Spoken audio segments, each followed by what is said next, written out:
Hey everybody, and welcome to this next session where we're going to dive into the collaboration between startups, corporates, governments, and how a stronger collaboration can really create a balance between our ESG strategies and how we move forward towards a greener and more sustainable future. We have the panel coming up at the same time as we speak, and I just wanted to make sure that we are all set on this same and very important agenda here. So just to make sure that we have all the shortings all up in the same framework, I just want to say a few words about the ESG before we get started. So the ESG stands for environmental, social, and governance, and it all represents a set of criteria that will evaluate a company's ethical and sustainable performance. The environmental aspects focus on the company's impact on the environment. The social aspects and dilemmas access more the company's relationships with its employees, with the customers, with the communities, and broadly with the stakeholders. And the last one, the governance structure, will look into, examine how the company's internal controls, the leadership structure, and the overall corporate behavior works and play towards a better society. And it's super excited to dive into this topic today, to see some of the strategies, some of the dilemmas, and get insights from the three different panelists that we have up here, which all represent a very sort of different but also strategically positioned within the ecosystem. And just before we jump straight into the panelists here, I just want to say, being in Denmark, coming to Denmark, the ESG is not just a buzzword. It's a commitment that is deeply embedded in all institutions, all corporations, businesses, working from startup level all the way up to the large corporates. And this is why it's even more important to have these guys up here, our extinct panelists. And I will just say a few words about the three different panelists that we have up here today, and then we'll jump into the questions and be enlightened on the whole development of the ESG and the collaboration. First up in the panel, we have Mette. Mette Kaagaard, you're the CEO of Microsoft Denmark and Iceland. You bring a wealth of experience from both technically and the digitalized landscape. You are the forefront of Microsoft development and guiding Denmark towards a more sustainable and tech-driven future. And on top of that, and I'm not sure if all of you are aware of the high levels that Microsoft as an organization has set globally, and correct me if I'm wrong on this one, but Microsoft have created a commitment to be carbon negative, water positive, and zero waste by 2030. That's correct. Perfect. And all of this aligns perfectly well with the discussion we're having on the ESGs today. So welcome to the panelists, Mette. Thank you. Second up, we have Peder Lundquist.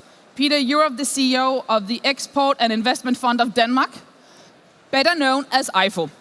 Just to create a little bit shorter name for that one. IFO is a fund backed by the Danish state, but it is even more so, I would say, an organization dedicated to make Denmark more environmentally friendly and more sustainable. You focus on reducing carbon and pollution as some of the areas that you focus on, both in Denmark and globally. And Peder will be here today really to focus on how can IFO's financial support help us really implement the mission of being more focused on ESGs. Welcome, Peder.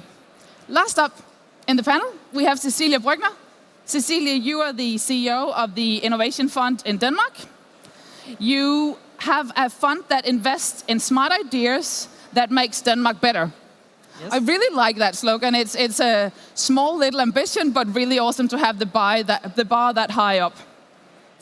You focus, as I understand it, on finding the solutions for the big challenges that we all face. This being either clean energy, but also a better healthcare system.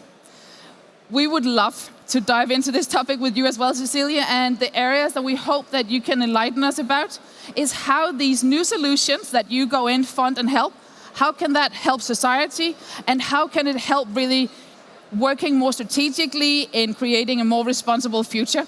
And what do you look at when you decide to go that way? How do you make sure you invest correctly into these cases? So welcome, Cecilie, as well. Thank you. As you can hear, we have a panelist of three different panelists here, all with a slight different aspect to it, but all with great insights in the collaboration between startups, corporates, government entities. And this is really where I want to start this panelist, diving into the whole collaboration area. As major players in the ecosystem, How do you work with startups, corporates, and government entities on an overall level? Mette, do you want to give your go first? Shall I start? We have, in Microsoft, we invest very much in society, and we also invest in startups and have a program for all kinds of startups. And we also have a program dedicated startups that goes for social, you can say, goals and want to support the sustainability environment. And when you sign up for that in Microsoft, first of all, there are some gates you need to come through, and you can, I would say, everybody can try to sign up. It's open on a web page we have. And you go through certain stages and will be approved as a sign-up or as a startup that works within the sustainability space. And you get some advantages, you get an ecosystem to work within, you get some software to work with, and you also get the relationships that we have within this world. And we of course do this because we have, as you started out mentioning, a quite ambitious goal on our own company. So we want to support the world around us as well, and that is also part of our goal. And we also use the ideas and the technology that are being developed in these startups, if we can, in our own programs inside of Microsoft. Perfect. Now we have the corporate side of things and heading over to the funds. Peder, can you put a few words on your collaboration approach and how do you see the collaboration between corporate startups and government entities? Yes, indeed. It's. I think one of the things in the collaboration is basically that you need to make sure that the government entities are understanding, let's say, the big difference that let's say, private actors, companies are facing in reality. Some companies might have an ESG department of 1,000 people. Other companies might have a total staff of less than 10. And of course, they cannot pursue the ESG agenda in the same way. You need to find the way that fits to your situation. That doesn't mean you have to be more or less ambitious, but it just means that you need to find the way going forward that fits to the actual situation. And there, I think we have the benefit that we work with all types of companies from the size, maybe not entirely the size of Microsoft, but something up there, and then over to some of the innovative people that Cecilie works with. So we see the entire space of large corporations going deeply into detail, having lots of data, digesting them, and then other companies having exactly the same ambitions, but saying, we cannot collect data, we need to find an easier way around this, but still being able to do the right thing in our daily life and business. And I think for us, it's the key for us is basically to see if we can transform some of the experiences from the more data-driven companies and use that to prioritize with the smaller companies where they should start their endeavor, their travel with working with ESG. Awesome. And leading to you, Cecilie, really bringing in the new ideas coming in from universities and institutions. How do you see this collaboration going and moving forward? Well, I think you could say that we do collaboration in many stages or different stages.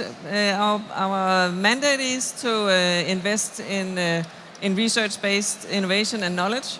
So that means that we have the central role of actually connecting the dots or connecting the dot that is leaving the university and commercializing the good ideas that we're so good at in Denmark in researching and developing. So that's what we do, and specifically in our programs, that's an integrated part. So what we have, for instance, we have where the big money is in our programs is the Grand Solution Scheme, and that is a collaboration between universities, scientists, and companies large and small to come together and develop a project that we then co-fund. And so that's kind of an integrated part of how we work. And then in addition to that, as Peder also mentions, I believe that we as a public foundation and covering such a broad mandate as we actually do, that comes with certain obligations to be able to cooperate and connect or basically make the more seamless innovation system, and that's what Peder is also talking about. So we are very committed to a very close cooperation to bridge all the gaps that may occur along that long travel that some of the startups are engaging in. And I saw that it created an immediate response from you. I just wanted to also add to what we do in Microsoft is that we also do very big investments with our big, very corporate customers, global customers. for example, Ørsted, where we have done a carbon capture project and where we pump it into the underground, and it is the biggest project in the world that we are working on.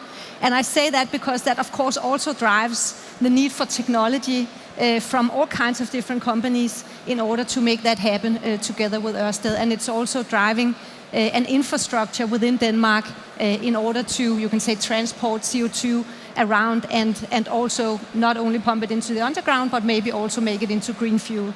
So that also supports also the startups. Yeah. It's lucky to see like how we've got the public entities here really supporting the agenda, but also the corporates. And you mentioned Ørsted. That's a good example of one of the large corporations in Denmark that really emphasize the collaboration and are looking towards investing more in startups as well. If we look at the ESG, are there like areas within the ESG that your work typically would lean towards and more focused on than the others? Mette, you can Are you asking me? I think we are a little bit all over the place, I have to say.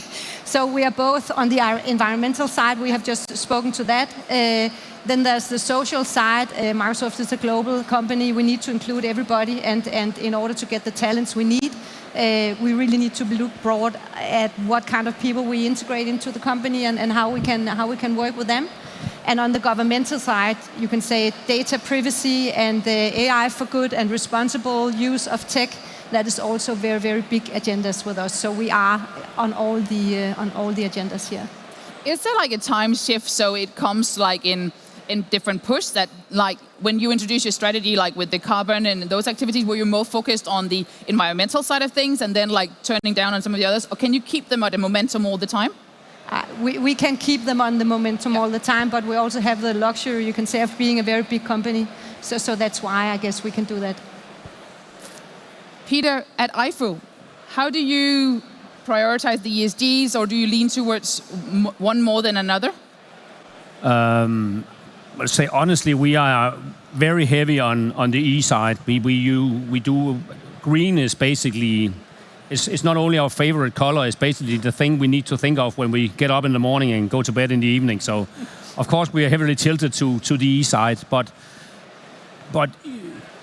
E doesn't make sense if you do it in a socially in acceptable manner. So if you do let's say, if you finance a wind turbine project with lots of turbines, it doesn't really make sense to do that if you behave socially unacceptable in doing it. So of course they support each other. At the same time, it all, for us at least, depends on which, let's say, business area you're within. Because when we work with, in particular, very early stage companies and tech companies in general, we work a lot with the S side, even if they are doing technology that is inside the environmental things. So to some extent, I would say yes, we are lean towards environmental, but social is always there. And governance, yes, but I think governance is something that you say that you have to accept that you need to sort that out. It's not something you mention very often in your strategies. Strategies tend to be more focused on E and S, in my experience at least. Is that the same situation for you, Cecilie? Well, I think you could say, yeah, well, to a large extent.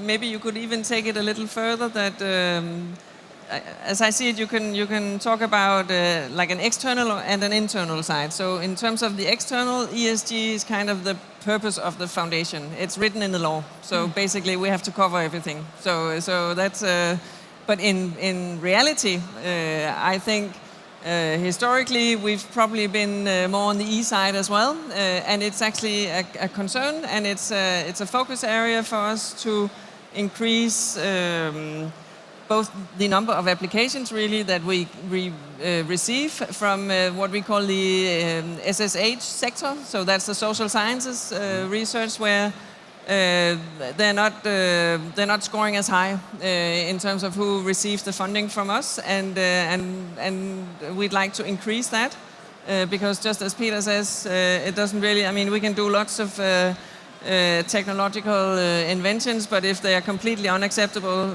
to the population, we're going nowhere with the green transition. So that's why for us it's a very important integral part really, and it's ESG is a holistic approach, and that's also what we believe it has to be. And as an example of that, we have launched the 4 green missions that are supposed to deliver the research foundation for reaching the green transition goals of Denmark. And that's just a very good example of we can pour money into tech research to invent that thing that will eventually do the trick. But it doesn't really matter if we don't get the population with us, and if we do not have all the right, in terms of the governance, have all the right people working together at the same time towards the same goal. So in that sense, that particular investment, which is a huge investment, is ESG in its core sense. And we're really here to address the collaboration and really put the spotlight on the startups here, because startups quite often sit with all the ambitions and all the great ideas towards the future here. So how can we bring them in? How can we be more strategically about either investing into the right cases or as a corporate work with startups? So my question would be, like, how can we collaborate with startups in an even larger scale? And how do you see them playing a key role in creating a balance between these ESG strategies? To start on the balance and how they can actually play a big part, I normally say that, if you want to go fast, you go together. But if you want to go far, you go, if you want to go fast, you go alone. And if you want to go far, you go together. So, and that means on complex problems, you simply need the ecosystem to solve those. There are no one here that can solve the issue we are looking into alone. We need a lot of very good ideas. We need a lot of different angles. We need big investments, small investments. We need someone that can handle some of the not very developed countries and some that can handle the very developed countries. And I just think that the startups and the way they work, maybe especially out of the more, you can say, mature countries are super important in order to be part of solving this problem. And of course, you all invest into the startups and the bright ideas, but how do you see it being taken forward with a collaboration approach to this? Like when you said, like Cecilie, to start with you, that you say some of the programs need to be in collaboration with large corporates and the startups. How do the startups and the corporates meet each other, and how do they sort of hog around the whole challenge of the collaboration? Well, we have different programs where they can meet. For instance, we have the research program where you basically need a young researcher needs to have an agreement with the company, so that's kind of an integral part. But if we look at the data for our investments, then it's quite clear that the very successful investments are the ones where a small company or a startup cooperates with a large company to gain access to maybe the infrastructure that the small startup will not necessarily have the access to, and they actually succeed very well. So we're trying to promote that also, to hook up and get that collaboration going, because it seems to be very successful. Yeah. The startups and the small companies, they are more agile. Sometimes they are more innovative, despite the big research departments that large companies have. So it's just a very good investment, really. Yeah. Peder? I think the experience we have learned is basically the best way that you can make startups play an even bigger role in the ESG agenda is to make it easier to become a startup. Like, let's say, the discrimination you might have because you have different rules, you have difficult access to capital, you have some bias in your decision making, is probably the most, let's say, common and invisible barrier to startups' ability to provide impetus to the ESG agenda. So I think that's very much on our mind. And there are different ways that you can bridge or try to counter that problem. One way is to have enough and more patient capital. One way is to have a very, very strong communication, so startups know where to go. A third one is to have collaboration between the larger corporates and the startups, so that they, between themselves, actually can build some of the collaborations they need to become better. It's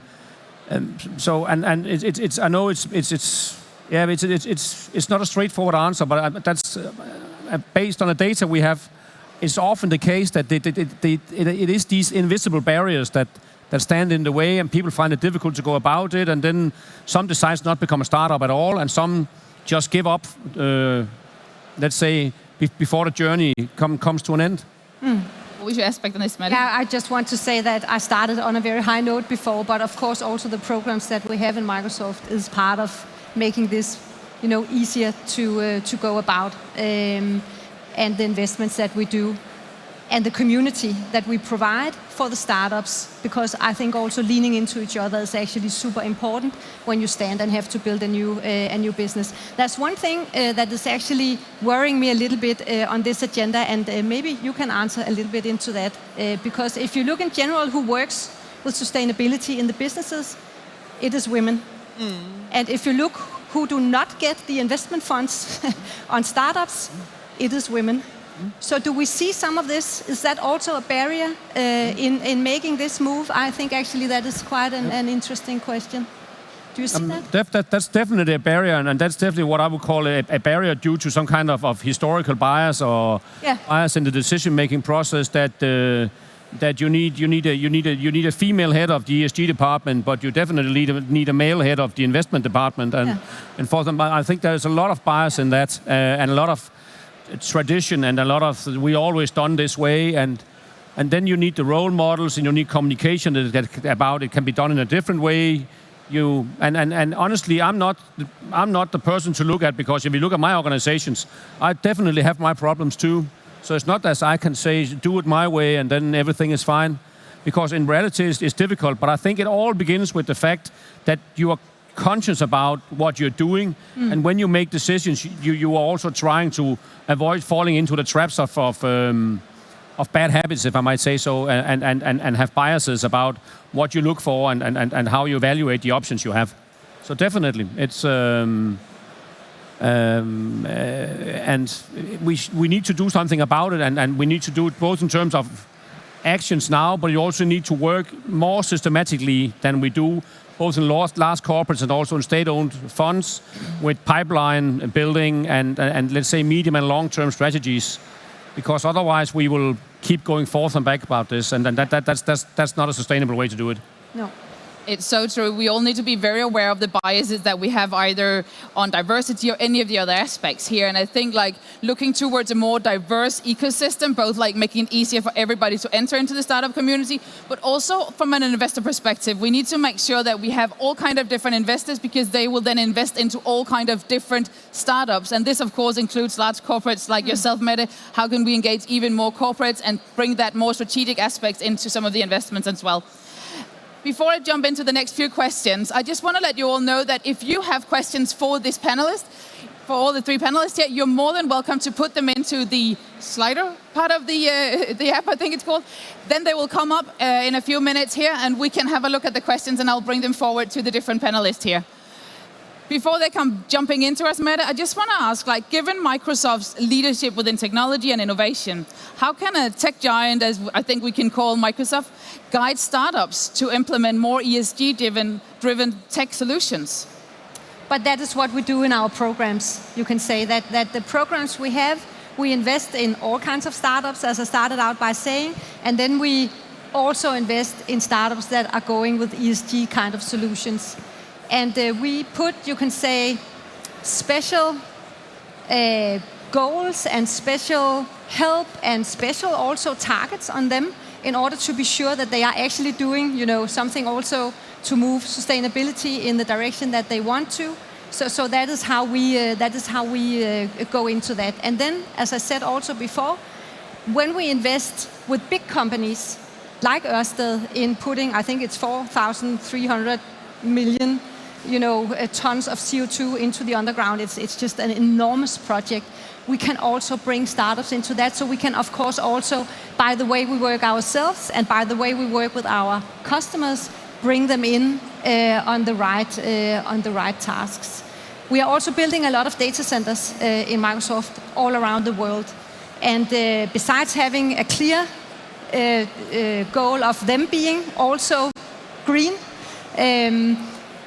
we need to develop how we do that all the time. So we have been going from water to air, We are reusing some of the heat that is coming out of these. And technology to do all of that also needs to come from everywhere. So that is also where we can bring in the startups and give them some real problems, you can say, actually, to work with, and some real customers that really need what is coming out of the engine they are building, and make it grow like that. Have you seen a development over time, like with the startups being more focused when they approach you initially, or has it been like really a green agenda, a social agenda? I think we have in the Danish program, we have around 400 startups in all. Right now I'm looking down at my team who gave me some numbers, and I think it's around 20-ish of them are within the ESG space. And I don't know whether it's growing or whether it's, I guess it's a little bit stable as it is now. Yeah. Peder, you're representing a fund backed by the Danish state. So how do you as a public fund prioritize ESG when you invest in startups and when you support them? Well, it's a very, let's say, clear strategy in the content of what we invest in, that it should be, let me say, very closely correlated with the ESG agenda. So that's one of the reasons why we, for many years, have been, let's say, closely related to the E part of the agenda. And then in the way we do business, both with ourselves and also with our partners, when we, let's say, invest in a startup, we also look very close at how they do their business. So how strong are they on the S part, and how strong are they on the G part? Yeah. When we invest in a company that does, for example, the E part. We can also invest in companies that do either S, have some, let's say, digital solutions for how you go about that, or even the G part. So that, I think we've tried to really mainstream it into our investment decisions so that it is completely integrated into, also when we look at the numbers, that whatever we do will support achieving these goals, but again in different ways, because I think it's very important to distinguish between what you invest in and then how the company you invest with how they are doing it. I think and they have to be good at both areas at the same time. So it's a double standard to some extent, in a positive way. Yeah. And Cecilie, at the Innovation Fund Denmark, what role do you see the ESG playing amongst the entrepreneurs when you meet them? Well, I think maybe to some extent we have a competitive advantage at the foundation, because that's, as I said before, it's written in the purpose. So we also tend to attract a lot of, we don't even have to say it, and all the applications we get are, to some extent addresses ESG challenges. So it comes all natural.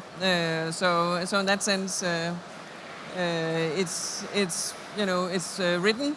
But then in addition, it's actually also, I mean, we receive money from the Finance Act to invest, and they also often come with a tag, so to speak. So we also have to invest in the green transition, or in deep tech, or in anything that sustains our welfare society also in the future. So that's very broad mandate, but it all circles around the green transition to some extent, or can. So in that sense, yeah.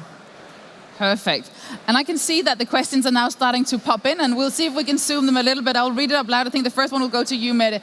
How is Microsoft integrating sustainability IT startups with Microsoft's own software solution and or customer base? That is a really good question. Yes. We have a really big ecosystem in Microsoft, not only on startups, but also on a lot of partners. So when we see really good software ideas that can float into the market, we have several options. We have our big Azure platform, where we have something called a marketplace, where you can sort of put your software and bring it to the market like that, so that everybody can actually buy it just off the cloud. So that is one way. Then there could be partners where it would be super relevant for the startup to collaborate and get help from the partner to bring the startup into the market. Or we will simply make a one-to-one with customers that are driving big projects where it is relevant to bring in technology that we might not have on the shelves ourselves, and where we can see that some of the startups bring stuff. So we actually have different ways of doing this. Yeah, cool. Jumping to the next question, I think that can be addressed to all of you. What innovative strategies can companies implement to address emerging ESG risks and opportunities, considering the evolving, sustainability challenge? Start, Peder? I think I'll have a bit of a boring answer to that, because it's. I think the most innovative thing you can do here is to prioritize, because the agenda is extremely challenging, and you need, in my view, to prioritize in which order that you try to tackle these challenges. If you do everything at the same time, you are not likely to succeed. That's my experience. So, and it comes from company to company what is most important in my view, and also where you have the best possibilities for success. And I honestly believe that you should always try to go for the low-hanging fruits, if I might say, just to get the feeling of success and the feeling that you can actually make it, and you can achieve concrete results in this area. So prioritization is, in my view, the key for any strategy in this area. Is that the same advice you would give, Cecilie? Yeah, and maybe add that it's also very important just to know. Before you make a strategy, you need some data, and you need to know exactly, what kind of goal could you set, or what goal should you set to drive that transition. So that's very important. I was just thinking of an example of a startup that we have brought into Microsoft software, and I guess everybody knows today OpenAI. That is a startup that we invested in 2013. 10%. We can also sometimes just buy stuff, and we did that a little bit. So we invested 10% at the time and have been investing with OpenAI ever since. And now it is part of our platform. It is part of our software packages. It's going to be part of everything we do. So that is just maybe a star example of how this can be done. I think that was a really good example of definitely a startup that all of us would know about. Yes, absolutely. Jumping on to the next question. How do you see the market readiness or product market fit for social innovation? So the S part of things. Anybody dare to take a jump? Yeah, you go ahead. Yeah, maybe that ties up a little with what I said before. That is maybe a structural challenge for the social fit. What we see when we receive applications for research or innovation within this sector, it's often difficult to be very specific on expected outcome, and that's obviously a thing we need to look into when we make an investment. That what is the expected impact of a particular investment.